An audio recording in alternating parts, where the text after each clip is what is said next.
Hyderabad एम्बैरेक्शन point से आज़मीन हज का 11वां काफिला रवाना। वज़ीर आला रेवंत रेड्डी ने हज हाउस नामपल्ली में आज़मीन के काफिलों को झंडी दिखाकर रवाना किया। फी आज़िम 10,000 रुपये की माली मदद का भी ऐलान किया। हैदराबाद एम्बैरेक्शन पॉइंट से आज़मीन हज की रवानगी का सिलसिला जारी है। आज 430 आज़मीन पर मुश्तमिल 11वां काफिला राजीव गांधी इंटरनेशनल एयरपोर्ट से जेद्दा के लिए रवाना हुआ। इस मौके पर हज हाउस वाक़ नामपल्ली में वज़ीर आला रेवंत रेड्डी ने बतौर मेहमान ख़ुसूसी शिरकत की। रियासती वज़ीर बराए अक़लियती बहबूद मोहम्मद अज़हरुद्दीन, कुल हिंद मजलिस इत्तेहादुल मुस्लिमीन के सदर व रुकन पार्लियामेंट हैदराबाद बेस्ट असदुद्दीन ओवैसी, हुकूमत के मुशीर मोहम्मद अली शब्बीर, टिमरीज़ के नायब सदर फ़हीम कुरैशी, हज कमेटी के चेयरमैन सैयद ग़ुलाम अफजल बियाबानी खुसरो पाशा, हज कमेटी के अरकान और उलमा इकराम भी इस मौके पर मौजूद रहे। वज़ीर आला रेवंत रेड्डी ने आज़मीन हज से खिताब करते हुए उन्हें मुक़द्दस सफ़र की मुबारकबाद दी और रियासत की खुशहाली के लिए दुआओं की दरख्वास्त की। वज़ीर आला ने तशवीश ज़ाहिर करते हुए कहा कि ईरान और इसराइल के दरमियान जारी हालिया कशीदगी और जंगी सूरत हाल की वजह से परवाज़ों के रास्तों में तब्दीली आई है, जिसके नतीजे में मरकज़ी हुकूमत और मरकज़ी हज कमेटी ने आखिरी लम्हात में हवाई जहाज़ के किरायों में इजाफा कर दिया है। चीफ मिनिस्टर रेवंत रेड्डी ने आज़मीन पर पड़ने वाले इस अचानक माली बोझ को कम करने के लिए हुकूमत की जानिब से तेलंगाना के तमाम 7,000 आज़मीन हज को फ़ीकस 10,000 रुपये अदा करने का ऐलान किया। उन्होंने यकीन दिलाया कि हज कैंप में आज़मीन के आराम और सहूलत के लिए तमाम महकमे काम कर रहे हैं। रियासती वज़ीर मोहम्मद अज़हरुद्दीन, सदर मजलिस बैरिस्टर असदुद्दीन ओवैसी और हुकूमत के मुशीर मोहम्मद अली शब्बीर ने भी आज़मीन से मुलाकात की और हज कमेटी के इंतज़ामात पर इत्मीनान का इजहार किया। इस मौके पर उलमा इकराम ने रख़त आमेज़ दुआएं की।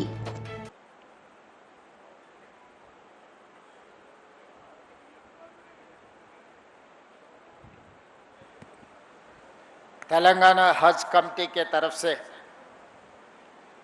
चेयरमैन कुसूर पाशा जी, मक्का जाने वाले हाजियों को सरकार के तरफ से मुबारकबाद देने के लिए ये जो कार्यक्रम लिए, इस कार्यक्रम में मेरे साथी मंत्री मोहम्मद अज़हरुद्दीन साहब, MIM सदर साहब, हैदराबाद शहर के member of parliament barrister Asaduddin Owaisi साहब, तेलंगाना सरकार के एडवाइज़र मोहम्मद अली शब्बीर साहब, मिर रियाज ऐसे अज़मतुल्लाह हुसैनी, फ़हीम कुरैशी, उबैदुल्लाह कोतवाल, तहर बिन अहमद, रियाज, सब नेता लोगों को यहाँ पर बुला के इस मंच से हाजियों को तहे दिल से मुबारकबाद देना चाहता हूँ। आज तेलंगाना सरकार ने जो हज को जाने वाले को सरकार के तरफ से जितने भी मदद करना है, हर माइनॉरिटी इस सरकार में वेरी सिक्योर और सरकार के वेलफेयर एंड डेवलपमेंट में हिस्सेदार बना के तेलंगाना सरकार चला रहे। पिछले साल हाजियों ने हज को गए, वहाँ पर आपको पता है बस एक्सीडेंट हुए, उसमें 44 लोग इंतकाल हुए। तुरंत असदुद्दीन ओवैसी साहब ने मुझे फ़ोन किया था वहाँ पर बस एक्सीडेंट के बारे में।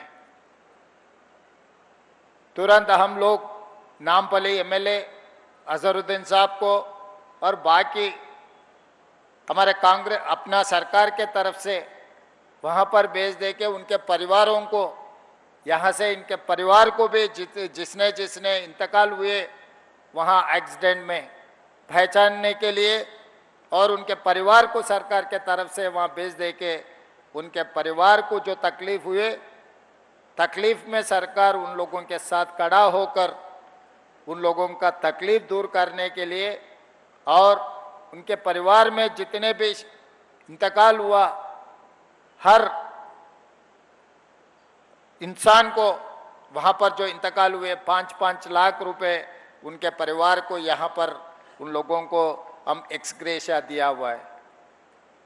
और उसके आगे जो भी माइनॉरिटी में इस 2 साल में आप देखें, सरकार के जो भी वेलफेयर है, डेवलपमेंट है, सरकार के नौकरियों में अभी शब्बीर अली साहब से हमारा रिव्यू में शब्बीर अली साहब ने ये दिखा रहे थे, ग्रुप 1, ग्रुप 2, ग्रुप 3 और टीचर्स में सरकार के तरफ से 4% माइनॉरिटियों को रिजर्वेशन दिए तो 9.5% सरकार नौकरियों में माइनॉरिटी के यंगस्टर सेलेक्ट हुए।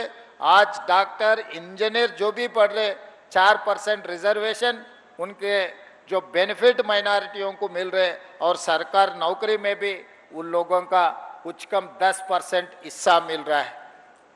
और सरकार जहां पर भी डबल बेडरूम घर दे रहे, घरों का पट्टा दे रहे, जो भी डेवलपमेंट जो काम दे रहे, माइनॉरिटियों का हिस्सा बराबर गिन के हमारे सरकार देने के लिए कोशिश कर रहा है। और आगे भी हमारे सरकार माइनॉरिटी भलाइयों के लिए वो फॉरेन एजुकेशन के लिए 500 लोगों को हर साल हम भेज रहे। इस साल भी 500 लोगों का अलग माइनॉरिटी का, क्रिश्चियन का पहले इसमें हिस्सा थे, क्रिश्चियनों के लिए 100 अलग स्टूडेंट्स को फॉरेन एजुकेशन के लिए भेजने के लिए अलग बना देके आज माइनॉरिटी स्टूडेंट्स को फॉरेन एजुकेशन में भी सरकार के तरफ से हम लोग मदद दे रहे हैं। कि आज मैं एक बात साफ कहना चाहता हूँ, पढ़े लिखे तो नौकरी मिलने का नहीं है। पहले सॉफ्टवेयर इंजीनियर का ये सब सारे नौकरी मिलते थे, मगर आजकल तो एआई आ गए। एआई के वजह से जो व्हाइट कॉलर जॉब से वो पूरा चला गया। आज ब्लू कॉलर जॉब के बहुत डिमांड है। माइनॉरिटी बच्चे ब्लू कॉलर जॉब में मतलब स्किल्ड लेबर है, जो काम सीखा है उनको लिखने का उसका नाम लिख सकता, वो नहीं लिख सकता, मगर एक गाड़ी दे के उसको खोल के फिर बनाओ बोले तो 2 मिनट में वो गाड़ी खोल के फिर जमा करके फिटिंग करके देते। इसीलिए आज आईटीआई जमाने में थे, अभी आईटीआई में जो सिखा रहे वो आउटडेटेड हो गए। इसीलिए हम लोग ये आईटीआई को आज के तारीख में एडवांस टेक्नोलॉजी सेंटर बनाए। खाली नामपल्ली विजयनगर कॉलोनी में 4 एटीसी को हम बनाए कि माइनॉरिटी बच्चे काम सीख लिए। आज के तारीख में जो भी काम सीखा है, काम को आज तेलंगाना में उनको नौकरी मिल रहा है। इसीलिए मैं इस मंच से जितने भी हमारे माइनॉरिटी भाई लोग इधर आए, मेरे तरफ से एक ही गुजारिश है, डॉक्टर इंजीनियर पढ़े तो नौकर मिलने वाले नहीं मिलने वाले मुझे पता नहीं। अगर आप अमेरिका जाना है तो वीसा मिलने वाला है नहीं मिलने वाला है मैं नहीं बोल सकता हूँ। आप लोग काम सीख लो, काम सीख लिए तो जर्मन, जापान, साउथ कोरिया जो देश है बहुत अच्छा तरक्की कर रहा है। 1 lakh, 1.5 lakh, 2 lakh, 3 lakh, not only middle east countries. जो सॉफ्टवेयर इंजीनियर वाला जा रहा है अमेरिका में जा रहा है, जो काम सीखे वाले मिडिल ईस्ट कंट्री जा रहे हैं। भाई मिडिल ईस्ट कंट्री और अमेरिका के बीच में जो जर्मन, जापान, साउथ कोरिया जैसा देश तरक्की किए सो देशों में बहुत सारे नौकरियां हैं। इसीलिए आज एटीसी में हम लोग हर महीना 2-2 हज़ार उन लोगों को स्कॉलरशिप देना चाहता है इस आने वाले एकेडमिक ईयर में। अपने माइनॉरिटी बच्चों को एटीसी में पढ़ो बोलो, पॉलिटेक्निक पढ़ो बोलो, स्किल यूनिवर्सिटी हम नया शुरू किए, क्योंकि ये लोग बहुत तेज है काम समझने में, काम करने में, काम सीखने में। खाली education is not the solution for your unemployment, skill is the solution for your unemployment.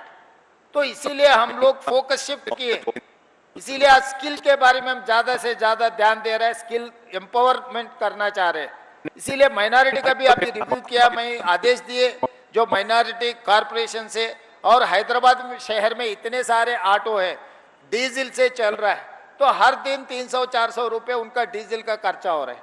तो सरकार के तरफ से मैं अभी असदुद्दीन ओवैसी साहब से कहा, उसका डीजल गाड़ी रेट्रोफिटिंग इलेक्ट्रिक में कन्वर्ट किए तो एक गाड़ी को 1,20,000 हो जा रहा है। तो हैदराबाद शहर में core urban region, outer ring road के अंदर जितने भी ऑटो है सबका सरकार के पैसे से रेट्रोफिटिंग करवा देके उनको हर दिन 300-400 रुपए एक महीने में 10,000 रुपए कम से कम बचा ले सकते।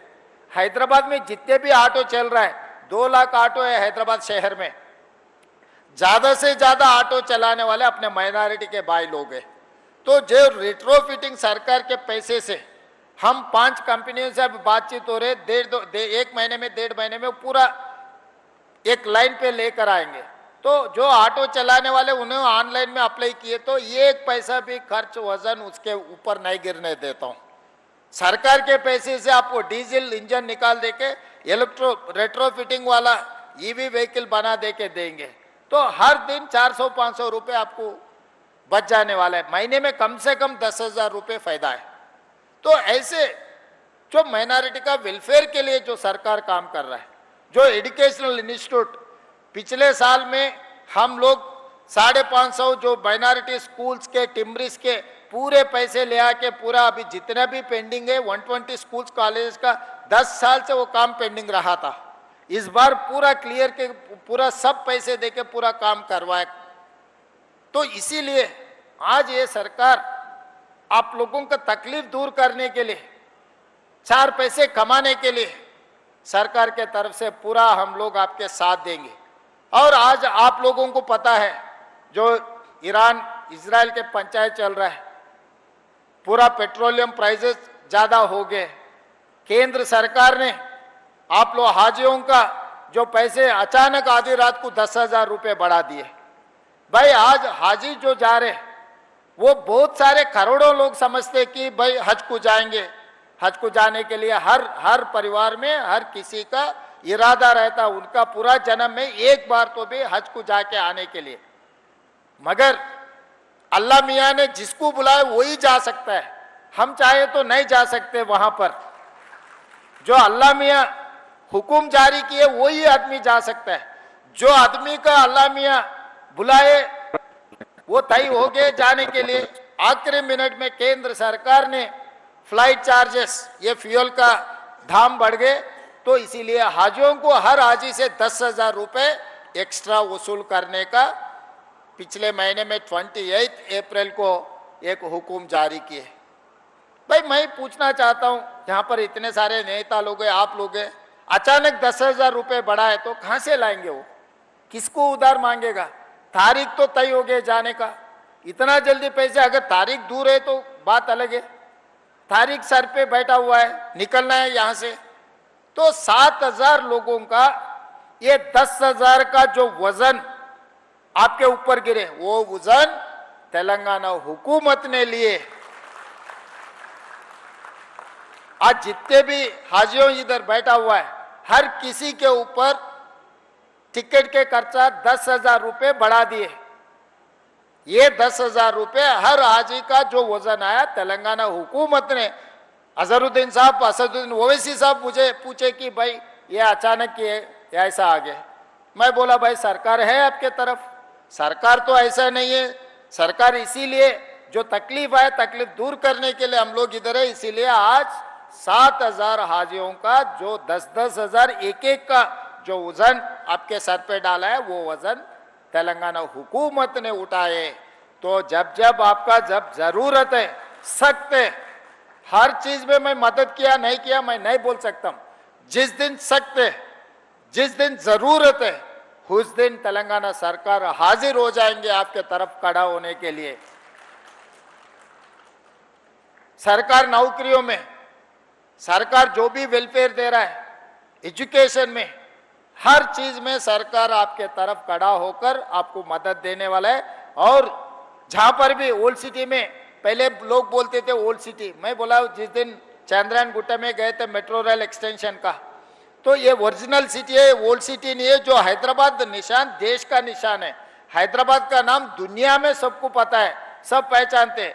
जो हैदराबाद का शहर का नाम बढ़ाना है तो वहां पर गौलीगुड़ा से लेके चंद्रयान गुट्टा तक मेट्रो रेल ले जाने के लिए, मिरालम मंडी टैंकी के अब सस्पेंशन ब्रिज दुर्गम चरू में हाईटेक सिटी का ने देखे, उससे बेहतरीन आज 500 करोड़ रुपए लगा के मिरालम मंडी में काम चल रहा है। कोई भी ओल्ड सिटी में से आए तो वहां पर आप जाके देखो, जो फ्लाईओवर, जो रोड्स वाइडनिंग, जो पानी का, पीने का पानी का, हर जगह में ये सरकार खुल के आपके लिए काम कर रहा है।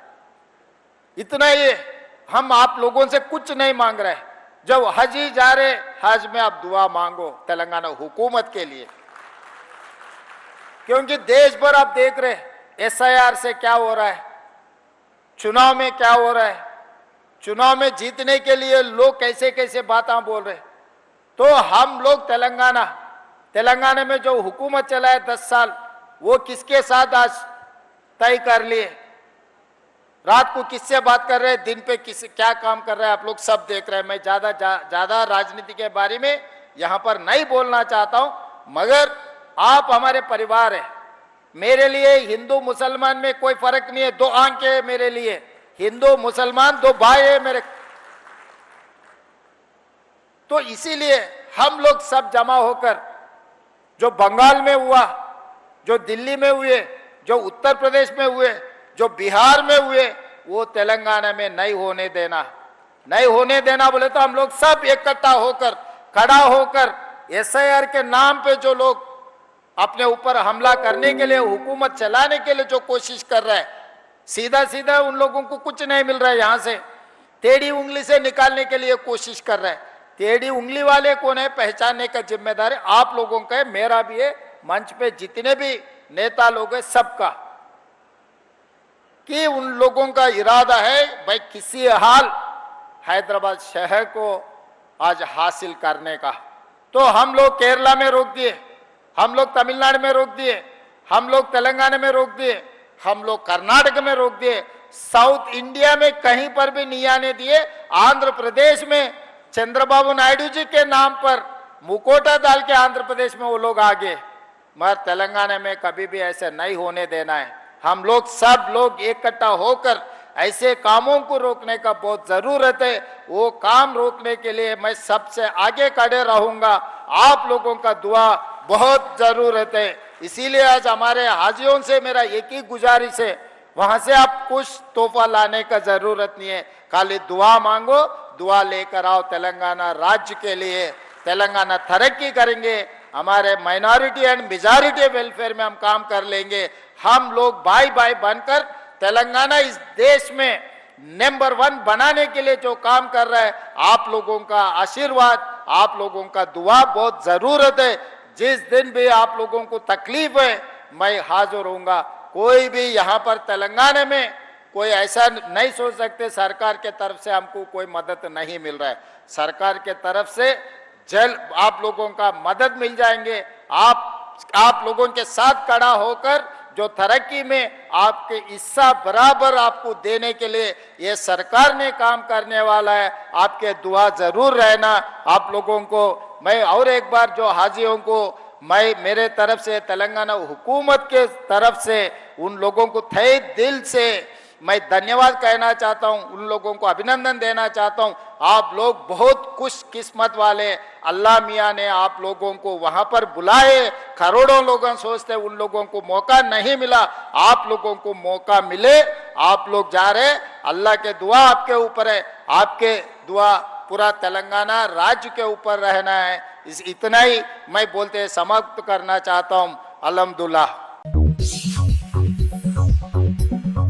Germanton super speciality hospital, national award winner doctor Mir Jawad Zar Khan, German trained senior orthopaedic surgeon and director, माहिर डॉक्टर्स डॉक्टर वासिफ आजम और doctor Bharvi Chanduri, senior cardiologist और दीगर डॉक्टर्स नुमाया खिदमत अंजाम दे रहे हैं। Robotic surgery, advance cath lab, MRI, operation theatre, ICU, 2D ultrasound जैसी सहूलियात से आरास्ता कॉर्पोरेट लेवल हॉस्पिटल। वाजबी फीस में हर मर्ज से शिफायाबी के लिए Germanton super speciality hospital, Attapur.